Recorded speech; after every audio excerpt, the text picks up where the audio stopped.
नमस्कार, मैं जयंत पांडे कात्यायनी ज्योतिष से। आज का मेरा विषय है, मैं आपको रत्नों के बारे में बात करूंगा कि जीवन में रत्न का क्या महत्व है। अगर हम जन्म कुंडली या ज्योतिष के आधार पर देखें तो रत्न जो है आपके ग्रहों के प्रभाव को बैलेंस करने के लिए हम प्रयोग में लाते हैं। जैसे कि आप जानते हैं कि 9 ग्रह हमारे जो हैं, 9 ग्रहों के लिए अलग अलग रत्न का एक सजेशन होता है ज्योतिष के आधार पर। एक तो होता है कि आप अपनी जन्म कुंडली के आधार पर, अपनी राशि के आधार पर रत्न आप धारण करते हैं, और दूसरी विधि होती है जब आपको किसी तरह की परेशानी है ग्रहों से रिलेटेड, तब भी हम रत्न पहनने या रत्न का उपयोग करने की जानकारी देते हैं। और रत्नों का महत्व वास्तुशास्त्र में भी बहुत ज्यादा है।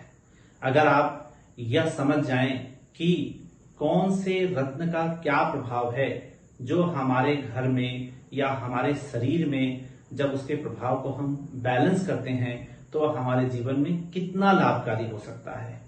तो सबसे पहले मैं आपको राशियों के बारे में बता दूं कि जैसे आप सभी जानते हैं, आप डेट ऑफ बर्थ के आधार पर या नक्षत्रों के आधार पर जब हम राशि का सिलेक्शन कर लेते हैं, हमें मालूम पड़ जाता है कि हमारी यह राशि है। तो राशि के लिए क्या होता है, जैसे मेष राशि है तो उसका स्वामी मंगल है। मंगल जिनकी भी राशि का स्वामी है उनके लिए लाल मूंगा धारण करना चाहिए। दूसरा, वृषभ राशि जिसे हम टॉरस कहते हैं, इसका स्वामी शुक्र है। अगर इससे संबंधित रत्न धारण करना है तो हमें डायमंड पहनना चाहिए या डायमंड का उपरत्न पहन सकते हैं। मिथुन राशि जेमिनी के लिए हम पन्ना रत्न धारण करने का सजेशन देते हैं, जिसका रंग हरा होता है, और हरे रंग का पन्ना बुध के लिए होता है। अगर आप इस रत्न को धारण करते हैं तो यह बुद्धि प्रदान करता है। कर्क राशि वालों के लिए उनका स्वामी चंद्रमा है तो उन्हें मोती या मून स्टोन धारण करना चाहिए। सिंह राशि के लिए, सिंह राशि का स्वामी सूर्य है तो उसके लिए माणिक्य या हम कह सकते हैं गार्नेट इत्यादि जो भी उपरत्न है वह भी धारण कर सकते हैं। कन्या राशि का स्वामी बुध है, उसके लिए हमें पन्ना एमराल्ड धारण करना चाहिए। तुला राशि का स्वामी शुक्र है, शुक्र के लिए डायमंड पहनना चाहिए या उसका शुभ रत्न जो होता है उपरत्न के रूप में आप पहन सकते हैं क्वार्ट्ज, क्रिस्टल, व्हाइट कलर का होना चाहिए। अगर व्हाइट क्वार्ट्ज या व्हाइट क्रिस्टल आप धारण करते हैं तो वह भी आपके लिए शुभकारी है। वृश्चिक राशि का स्वामी मंगल है, मंगल के लिए लाल मूंगा आप धारण कर सकते हैं। धनु राशि का स्वामी गुरु है, गुरु के लिए शुभ रत्न होता है पीला पुखराज। पीला पुखराज की जगह आप सब्स्टिट्यूट के रूप में सिट्रीन या येलो टोपाज भी पहन सकते हैं।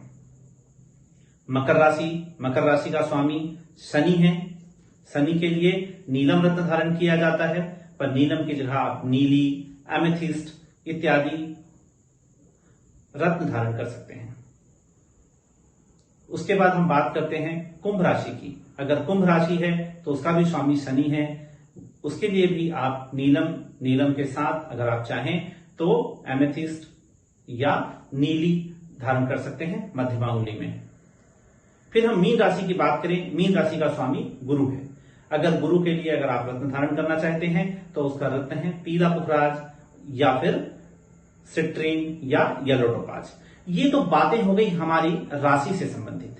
पर जब हम वास्तु की बात करते हैं तो वास्तु में भी रत्न का बहुत महत्व है।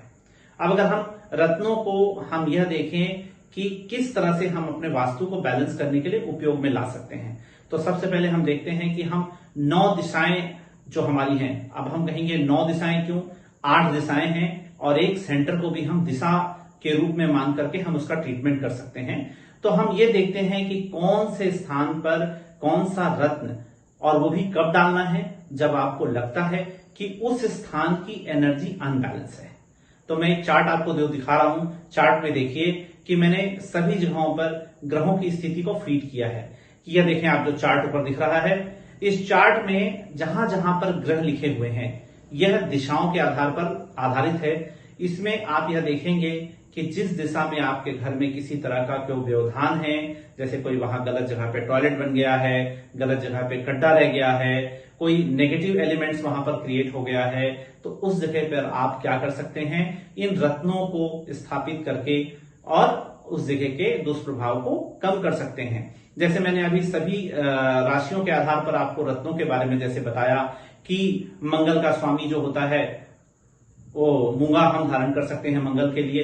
इसी तरह सारे राशियों के लिए एक बार मैं फिर से आपको बता देता हूं कि अगर आप सूर्य से संबंधित है तो सूर्य के लिए आपको माणिक्य या फिर गार्नेट यूज कर सकते हैं। चंद्रमा के लिए आप मोती या मूनस्टोन, मूंगा के लिए, मंगल के लिए आप मूंगा धारण कर सकते हैं या मूंगा प्लेस कर सकते हैं। बुध के लिए आपको पन्ना या मरगज या ओनेक्स आप वहां पर प्लेस कर सकते हैं।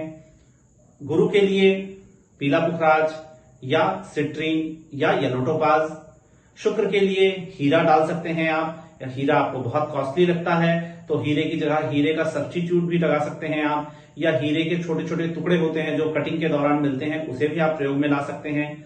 शनि के लिए आप नीलम की जगह नीली या एमेथिस्ट यूज कर सकते हैं। और उसके बाद हम राहु के लिए बात करेंगे गोमेद बहुत महंगा स्टोन नहीं है, सस्ता स्टोन है, तो आप उसे प्योर भी यूज कर सकते हैं। और केतु के लिए कैट्स आई। जो इन रत्नों को जहां मैं दिशा आपको दिखाया हूं उन दिशाओं पर अगर आप इन रत्नों को यूज करते हैं तो वह आपके घर के वास्तु दोष को भी बैलेंस करने में सहयोगी हो सकता है।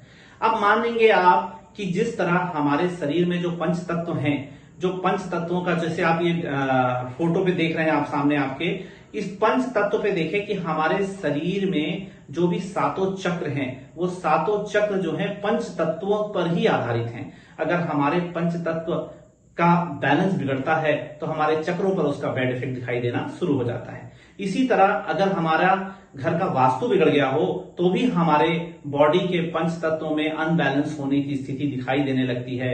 और हमें तो उससे ही मालूम पड़ जाता है कि आपके घर का अगर वास्तु बिगड़ा है तो आपके बॉडी के चक्रास के कलर में भी फर्क आ जाता है। तो आप जो भी रत्न पहन रहे हैं उसे यूज करके अपनी बॉडी के चक्रास को बैलेंस करिए। अगर आपके चक्र बैलेंस होंगे ना तो आप स्वस्थ भी रहेंगे, कमाने की इच्छा भी होगी, कारोबार भी बढ़ेगा और परिवार में सुख शांति रहेगी। इसी शुभकामनाओं के साथ मैं विदा लेता हूं। नमस्कार।